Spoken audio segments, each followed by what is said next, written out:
আসসালামু আলাইকুম এইচএসসির বাচ্চা কাচ্চারা, কি অবস্থা তোমাদের? কেমন আছো সবাই? আশা করছি সবাই অনেক বেশি ভালো আছো, সুস্থ আছো।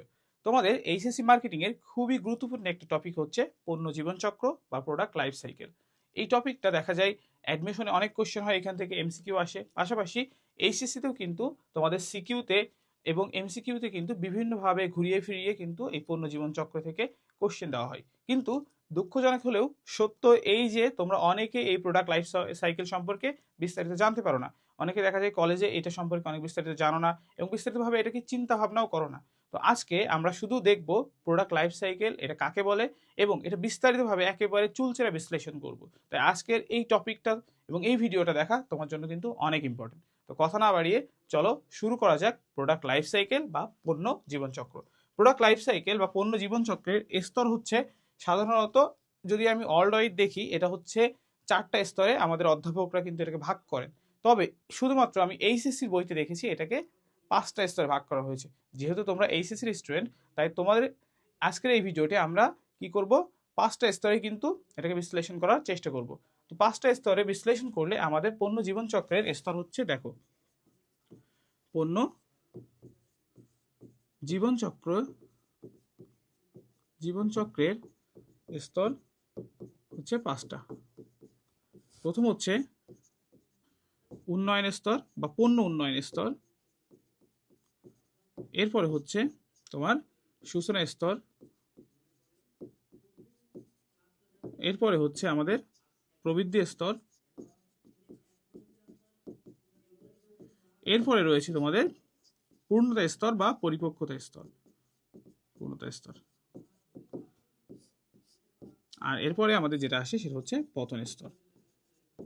আর পণ্য জীবন চক্র কাকে বলে? পণ্য জীবন চক্র হলো একটা পণ্যদ্রব্যের বাজারে আবির্ভাব থেকে শুরু করে বাজার থেকে পণ্যদ্রব্যটি হারিয়ে যাওয়া পর্যন্ত এই সময়কাল। অর্থাৎ বাজারে পণ্যদ্রব্য যখন আবির্ভূত হয়েছে, অর্থাৎ বাজারে এসেছে এবং বাজারে আসার পর থেকে পণ্যদ্রব্য প্রবৃদ্ধি হয়েছে, এরপরে পণ্যদ্রব্য সর্বোচ্চ বিক্রয় হয়েছে, একটা পর্যায়ে যে ওই পণ্যদ্রব্য কিন্তু বাজার থেকে হারিয়ে গেছে। অর্থাৎ পণ্যদ্রব্য বাজারে আসা থেকে শুরু করে বাজার থেকে হারিয়ে যাওয়া পর্যন্ত এই সময়কালটাকে বলা হয় পণ্যের জীবনচক্র। তো পণ্য জীবনচক্র কাকে বলে? পণ্য জীবনচক্র কাকে বলে? তাহলে আমরা এটাও লিখি সংজ্ঞা এখানে, পণ্য জীবনচক্র। দেখো, পণ্য জীবনচক্র, একটা পণ্য, একটি পণ্যের বাজারে আবির্ভাব থেকে শুরু করে বাজার থেকে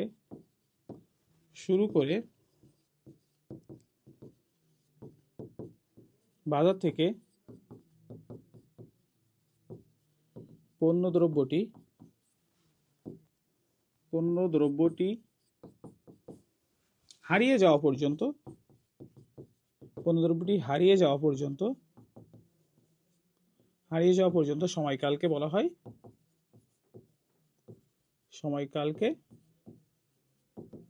বলা হয় পণ্য জীবনচক্র। সময়কালকে বলা হয় পণ্য জীবন চক্র বা প্রোডাক্ট লাইফ সাইকেল। পণ্য জীবনচক্র বা প্রোডাক্ট লাইফ সাইকেল। এখন অনেকেই এই পণ্য জীবনচক্রকে আমাদের 5টি ভাগে ভাগ করেছেন, অনেকে 4টা ভাগে, বাট এইচএসসির বইতে 5টা ভাগে ভাগ করা হয়েছে, যে স্তরগুলো আমরা কিন্তু এখানে লিখেছি। এখন অনেকেই যখন 4টা ভাগে পণ্য জীবনচক্রের স্তরগুলোকে ভাগ করে, তখন আমাদের কিন্তু এইখান থেকে এই উন্নয়ন স্তর এবং সূচনা স্তর এই দুটোকে একত্রে করে তারা শুধুমাত্র সূচনা স্তরে নিয়ে আসে, অর্থাৎ উন্নয়ন স্তর এটাকে রাখে না। তারা মনে করে যে পণ্যদ্রব্য উন্নয়ন স্তর এবং সূচনা স্তর এই দুটো এক, অর্থাৎ সূচনা যখন হয়, অর্থাৎ পণ্যদ্রব্য যখন বাজারে আসে, এর ভিতরে কিন্তু ওই সময়টাই পণ্য উন্নয়নটাই করা হয়, বা ওই সময়ে পণ্যের ধারণা বা গবেষণাটা করা হয়। যার কারণে তারা কিন্তু উন্নয়ন স্তর এবং সূচনা স্তরকে একসাথে দেখিয়ে এটাকে বলা হয় সূচনা স্তর। যার কারণে পণ্যদ্রব্য জীবনচক্র রয়েছে, এই জীবনচক্রটা তখন 4টা ভাগে বিভক্ত হয়ে যায়। এখন এতটুকু তো জানলাম, এতটুকু জানার পরে আমাদের পণ্য জীবনচক্রে যে কার্ভটা রয়েছে এইটুকু আমাদের বুঝতে হবে, কারণ এইখান থেকেই মূলত ঘুরিয়ে ফিরিয়ে কোশ্চেন হয়। পণ্য জীবনচক্র কাকে বলে এটাও কোশ্চেন হয়, পাশাপাশি কয়টি স্তর এটা নিয়ে কোশ্চেন হয়, তবে এই কয়টি এটা নিয়ে অত বেশি কোশ্চেন হয় না, যেহেতু 4টা 5টা এটা বিভক্তি রয়েছে। তোমাদের যদি হচ্ছে পণ্য জীবনচক্র কয় প্রকার বা কয়টি স্তর রয়েছে পণ্য জীবনচক্রে সেটা যদি আসে, তোমরা হচ্ছে 5টি স্তরই দেখাবা, কারণ তোমাদের সব কয়টা বইতে আমি দেখেছি অ্যাডমিশনে বা এইচএসসির বইগুলোতে 5টি স্তরই দেওয়া আছে। যেহেতু তোমাদের বইগুলোতে 5টি স্তর দেওয়া আছে, তাই তোমাদের কিন্তু এখানটায় কোনোভাবে 4টা স্তর দিলে হবে না। এবং নতুন বইতে যদি তোমাদের হচ্ছে 4টা দেওয়া থাকে তাহলে তোমরা দিতে পারো, কিন্তু আমার মনে হয় এটা কিন্তু দেওয়া নেই। তো পণ্য জীবনচক্রের যে স্তর রয়েছে বা এই যে কার্ভটা রয়েছে, এটাকে আমরা এভাবে দেখি। দেখো খুব সুন্দর একটা, অবশ্যই তোমরা কিন্তু এটা খাতায় লিখে নিবা। দেখো আমাদের পণ্য জীবনচক্রের কার্ভটাকে মূলত আমরা এই রূপে দেখি, অর্থাৎ এইখান দিয়ে আমরা মূলত 5টা স্তরকে ডেসক্রাইব করব। তো আমাদের এই চিত্রটা হচ্ছে পণ্যের জীবনচক্র বা product life cycle. Product life cycle বা বা পণ্য জীবনচক্র। পণ্য জীবন প্রোডাক্ট লাইফ সাইকেল বা পণ্য জীবনচক্র। পণ্য জীবনচক্রের এইখানে আমাদের প্রথমে যে স্তরটা আমরা দিয়েছিলাম সেটা হচ্ছে উন্নয়ন স্তর, পণ্য উন্নয়ন স্তর। পণ্য উন্নয়ন স্তর। এরপরে যে স্তরটা দিয়েছিলাম সেটা হচ্ছে আমাদের সূচনা স্তর। সূচনা স্তর অর্থাৎ 2 নম্বরটা হচ্ছে কি সূচনা স্তর, 1 নম্বরটা হচ্ছে পণ্য উন্নয়ন স্তর। এরপরে 3 নম্বরে হচ্ছে আমাদের প্রবৃদ্ধি স্তর। 3 নম্বরে হচ্ছে প্রবৃদ্ধি স্তর। 4 নম্বরে যে আমাদের পরিপক্কতা, পূর্ণতা বা ম্যাচিউরিটি স্তর আসে। 4 নম্বরে যে আসে আমাদের পূর্ণতা স্তর, যেটা প্রত্যেকটা কোম্পানির সব থেকে বেশি বিক্রয় মুনাফা এবং প্রতিযোগীর সংখ্যাও কিন্তু এখানে বৃদ্ধি পায়। এরপর হচ্ছে সবার জন্য দুঃখজনক একটা স্তর, বাট সবার জীবনে এটা আসবে বা সব পণ্যের জীবনে কিন্তু এটা আসবে, সেটা হচ্ছে পতন স্তর। অর্থাৎ একটা সময় কিন্তু আমাদের মানুষের, যেমন মানুষ আমরা হারিয়ে যাই, ঠিক তেমনি একটা পণ্যও কিন্তু বাজার থেকে হারিয়ে যাবে। তো এই 5টা স্তরকে ইংলিশে দেখা লাগবে। ইংলিশে অনেক সময় দেখা যায় তোমরা জানো না, যার কারণে অনেক ক্ষেত্রে ইংলিশে আসলে তোমরা কিন্তু এটা পারো না। Product development, product development stage. এরপরে হচ্ছে আমাদের ইন্ট্রোডাকশন, এরপর হচ্ছে আমাদের গ্রোথ, এরপরে হচ্ছে ম্যাচিউরিটি, এরপরে হচ্ছে আমাদের ডিক্লাইন। তো এই 5টা স্তর। এখন আমাদের পণ্য উন্নয়ন স্তরে কি হয়? পণ্য উন্নয়ন স্তরে মূলত R&D বা রিসার্চ অ্যান্ড ডেভেলপমেন্ট যে কাজগুলো থাকে, অর্থাৎ পণ্য গবেষণা উন্নয়ন বিষয়ক যে কাজগুলো থাকে সেটা করা। অর্থাৎ প্রথমে আমাদের মানুষের কি অভাব রয়েছে, কি চাহিদা রয়েছে, কি অভাবটা আমাদের পূরণ করা দরকার, সেটা উৎপাদকরা চিহ্নিত করে বা যারা বাজারজাতকারী থাকে তারা চিহ্নিত করে। এবং এই তাদের যে ধারণাটা পেলো কোন অভাব নিয়ে তারা কাজ করবে, এই ধারণা নিয়ে তারা মূলত গবেষণা শুরু করে এবং ধারণা উন্নয়ন গবেষণা কার্যক্রমটা করা হয় এই উন্নয়ন স্তরে, যেখানে আমার কোনো ধরনের মুনাফা কিন্তু থাকে না। অর্থাৎ পণ্য উন্নয়ন স্তরে এখানে কি হয়? মুনাফা শূন্য থাকে, অর্থাৎ মুনাফা কিন্তু থাকে না। কেন থাকে না? কারণ এইখানে কোনো পণ্য মানে পণ্য জিনিসটাই আর কি এখানে থাকে না, মানে পণ্য এখনো পর্যন্ত উদ্ভাবিত হয়নি। এরপরে সূচনা স্তরে এসে পণ্যদ্রব্য উদ্ভাবিত হয়, অর্থাৎ প্রথমবারের মতো পণ্যদ্রব্য বাজারে আসে, প্রথমবারের মতো পণ্যদ্রব্যকে বাজারে নিয়ে আসা হয়, প্রথমবারের মতো পণ্য বাজারে আসে। এরপরে এখানেও কিন্তু মুনাফা শূন্য থাকে বা মুনাফা থাকে না। কেন থাকে না? কারণ আমাদের উন্নয়ন ও গবেষণা করতে যে R&D করতে যে আমাদের কি হয়েছিল, অনেক খরচ হয়ে যায়। তো সেই ক্ষেত্রে দেখা যায় এখানে যে পরিমাণ পণ্যদ্রব্য আমার বিক্রয় হয়েছে, সেই বিক্রয় দিয়ে আমার প্রতিষ্ঠানের যে ব্যয়টা হয়েছে এই ব্যয়টাকে পুষিয়ে নেওয়া যায় না, যার কারণে দেখা যায় এখানে বিক্রয় অনেক ক্ষেত্রে হয়ও না, এখানে কিন্তু বিক্রয় হয়ও না। তো সেই ক্ষেত্রে এখানে মুনাফা থাকে না। তবে আমাদের সূচনা স্তরে আরেকটা কাজ এখানে ইনক্লুডিং করা লাগে, সেটা হচ্ছে এখানে কিন্তু অনেক বেশি তোমার বিজ্ঞাপন দেওয়া লাগে। অর্থাৎ আমরা যদি এইদিকে সরাই লিখি, এদিকে একটু অন্য কালার দিয়ে লিখি, সেটা হচ্ছে দেখো এইখানে আমাদের পণ্যের বিক্রয় প্রসার, তারপরে বিজ্ঞাপন, ব্যক্তিক বিক্রয়, এগুলো কিন্তু দেওয়া লাগে। বিজ্ঞাপন, ব্যক্তিক বিক্রয় বেশি বেশি করা লাগে, ব্যক্তিক বিক্রয় দেওয়া লাগে বা ব্যক্তি বিক্রয় করা লাগে। তো এইরকম ধরনের প্রসারমূলক যে কার্যক্রমগুলো রয়েছে, অর্থাৎ সূচনা স্তরে যদি আমরা এদিকে লিখি প্রসারমূলক কার্যক্রমে অনেক বেশি ব্যয় করা লাগে, প্রসারমূলক কাজে অনেক বেশি ব্যয় করা লাগে, অনেক বেশি ব্যয় করা। এর পরবর্তীতে আমাদের আসে প্রবৃদ্ধি স্তর, অর্থাৎ এই স্তরে এসে সর্বপ্রথম কোম্পানি মুনাফার মুখ দেখতে পারে বা লাভের মুখ দেখতে পারে এই স্তরে এসে। অর্থাৎ প্রবৃদ্ধি স্তরে কি হয়? প্রবৃদ্ধি স্তরে দেখা যায় কোম্পানির বিক্রয় বাড়তে থাকে, বিক্রয় বৃদ্ধি পায়, বিক্রয় বৃদ্ধি পায়, মুনাফা বৃদ্ধি পায়। সাথে সাথে যেহেতু কোম্পানির পণ্যটা বাজারে এসে গেছে, তো অনেক প্রতিষ্ঠান এবার কোম্পানির পণ্যটাকে অনুকরণ করে তাদের নতুন একটা পণ্য তারা নিয়ে আসার চেষ্টা করবে, যার কারণে প্রতিযোগীর সংখ্যাটাও কিন্তু সেই সময় বৃদ্ধি পাবে, মুনাফাও বৃদ্ধি পায়, সাথে সাথে প্রতিযোগীর সংখ্যাও কিন্তু বৃদ্ধি পায়, প্রতিযোগীও বৃদ্ধি পায়। এরপরে দেখা যায় একটা কোম্পানি সব থেকে বেশি লাভ করে, সব থেকে বেশি তাদের বিক্রয় হয় পূর্ণতা বা পরিপক্কতা স্তরে, পূর্ণতা স্তরে। তো এইটা কিন্তু আমরা সেম ভাবে লিখতে পারি, জাস্ট বৃদ্ধি পায়ের এই জায়গায় আমরা লিখব সর্বোচ্চ হয়, অর্থাৎ এখানে বিক্রয় সর্বোচ্চ হয়, বিক্রয় বিক্রয় সর্বোচ্চ হয়, বিক্রয় সর্বোচ্চ হয়, এখানে মুনাফা সর্বোচ্চ হয়, মুনাফা সর্বোচ্চ, মুনাফা সর্বোচ্চ হয়, সাথে সাথে প্রতিযোগী, এখন তো প্রতিযোগী আরো বেড়ে গেছে, প্রতিযোগীর সংখ্যাও সর্বোচ্চ হয়। তো এখানে প্রত্যেকটা উপাদান হচ্ছে সর্বোচ্চ। তাই কোশ্চেনে যখন জিজ্ঞাসা করবে কোন স্তরে এসে তোমার বিক্রয় সর্বোচ্চ হয়, বা কোন স্তরে এসে মুনাফা সর্বোচ্চ হয়, বা কোন স্তরে প্রতিযোগীর সংখ্যা সর্বোচ্চ হয়, একেবারে চোখ বুঝে লিখে দিবা হচ্ছে পূর্ণতা স্তর। কিন্তু আবার এইখানে অনেক ক্ষেত্রে জিজ্ঞাসা করে কোন স্তরে এসে বিক্রয় বৃদ্ধি পায়, কোন স্তরে এসে মুনাফা বৃদ্ধি পায়, কোন স্তরে এসে প্রতিযোগীর সংখ্যা বৃদ্ধি পায়। এটা ঘ নম্বরের কোশ্চেনের জন্য অনেক ক্ষেত্রে জিজ্ঞাসা করে, অনেক ক্ষেত্রে এমসিকিউতে জিজ্ঞাসা করে।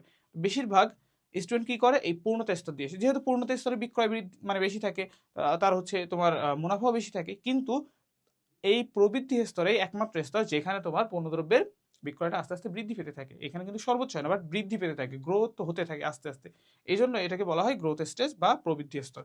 এই জন্য বৃদ্ধি পায় কথাটা যদি থাকে তাহলে তোমার এটা হবে প্রবৃদ্ধি স্তর, প্রবৃদ্ধি স্তর। আর যদি তোমার লেখা থাকে যে সর্বোচ্চ হয় কোন স্তরে, তাহলে সেটা হবে তোমার এই পূর্ণতা স্তর। এরপরে আমাদের পতন স্তরে এসে পণ্যদ্রব্যের বিক্রয় হ্রাস পেতে থাকে, পণ্যদ্রব্যের বিক্রয় হ্রাস পায়, পণ্যের বিক্রয় কিন্তু হ্রাস পায়। পতন স্তরে এসে পণ্যের বিক্রয় হ্রাস পায়, বিক্রয় কমতে থাকে, অর্থাৎ আবার ওই যে এতে চলে যায় সূচনা স্তরে যেমন বিক্রয়টা কমে গেছিল অমন, মানে বিক্রয় কম ছিল অমনটাই আর কি। এরপরে পণ্যদ্রব্য বাজার থেকে হারিয়ে যায়, পণ্য বাজার থেকে হারিয়ে যায়, পণ্য বাজার থেকে হারিয়ে যায়। এরপরে আমাদের এতটুকু গেল, কিন্তু পূর্ণতা স্তরে তুলনামূলক প্রবৃদ্ধি কমে যায়, পূর্ণতা স্তরে সব কিছু সর্বোচ্চ হলেও প্রবৃদ্ধি কমে যায়। কিভাবে দেখো, এইটাই মূলত অনেক টিচাররা কিন্তু আলোচনা করে না। উন্নয়ন স্তরে বা একেবারে প্রথম যে স্তর, এইখানে তো একেবারে হচ্ছে পণ্যদ্রব্য কোনো পরিমাণ বিক্রি হয়নি, মানে পণ্যদ্রব্য তখনও তোমার হাতে আসেনি, এটা তখন একটা চিন্তা, তখন একটা ধারণা যে তুমি পণ্যদ্রব্য উৎপাদন করতে যাচ্ছ। সূচনা স্তরে প্রথমবারের মতো পণ্যদ্রব্যটা বাজারে আসে, মানে তুমি উৎপাদন করে ফেলেছো।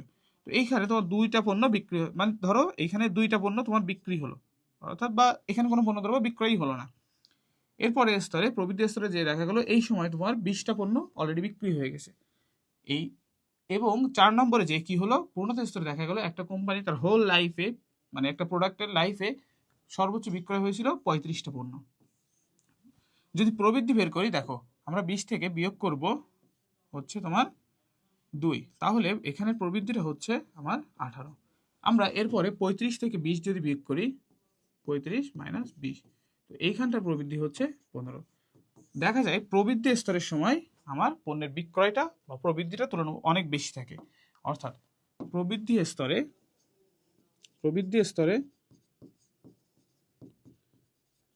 স্তরেই তুলনামূলক প্রবৃদ্ধিটা বেশি, তুলনামূলক প্রবৃদ্ধি বেশি। আর আমাদের পূর্ণতা স্তরে কি হয়, পূর্ণতা স্তরে তুলনামূলক প্রবৃদ্ধি কম,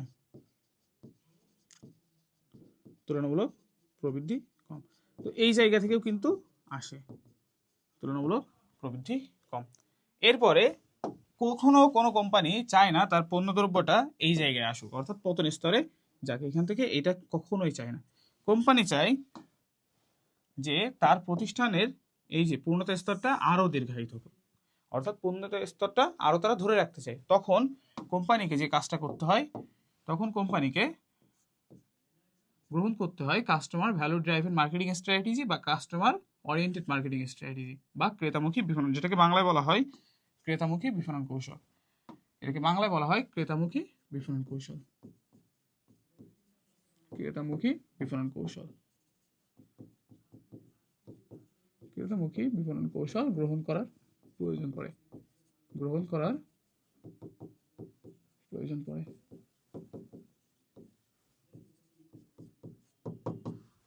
তো একটা পণ্যদ্রব্য যেমন উদ্ভাবিত হবে, ঠিক তেমনি একটা পর্যায়ে পণ্যদ্রব্য বাজার থেকে হারিয়ে যাবে।